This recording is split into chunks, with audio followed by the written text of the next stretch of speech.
गीता के हम last chapter पे हैं 17:2। गीता में 17 चैप्टर हैं, 700 श्लोक हैं, हर रोज एक श्लोक, तो 700 दिन हो गए मेरे को गीता करते करते।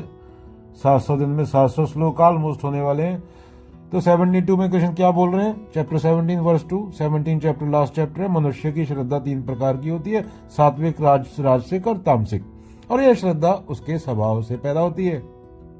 मनुष्य जैसा है वैसा ही उसकी श्रद्धा होती है, जैसा है बंदा उसकी वैसी ही श्रद्धा होती है। श्रद्धा कोई आकाश से गिरी हुई पवित्र चीज नहीं, वह तुम्हारी कंडीशनिंग, तुम्हारे फियर, तुम्हारे डिजायर, तुम्हारी अपब्रिंगिंग, तुम्हारे सोशल प्रेशर, तुम्हारी लोनलीनेस, इन चीजों से बनती है। तुम जिस चीज को मेरी आस्था कहते हो वह अक्सर तुम्हारी फ्रीडम नहीं, तुम्हारी बॉन्डेज होती है। तुमने उसे चुना नहीं क्योंकि तुम्हें उसमें डाला गया। As soon as the child is born, he given a name, culture, religion, identity, borders. He spent all his life trying to defend that fake identity. परिवार, समाज, धर्म, ट्रेडिशन, मेमोरी, हर्ट, होप, इन सबसे मिलकर तुम्हारे भीतर एक पैटर्न बनाया गया, फिर तुम कहते हो यह मेरी श्रद्धा है।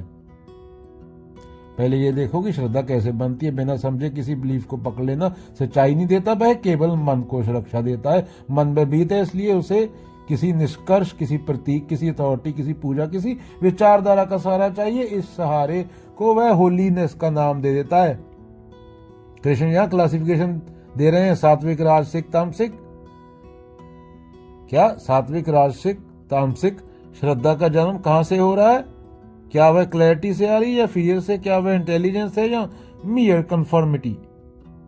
या फियर है वहां श्रद्धा विकृत हो जाती है, जहां एम्बिशन है वहां श्रद्धा बार्गेनिंग बन जाती है, या डलनेस है वहां श्रद्धा अंधापन बन जाती है। तुम्हारी श्रद्धा तुम्हारा सत्य नहीं बताती, वह कंडीशन बताती है।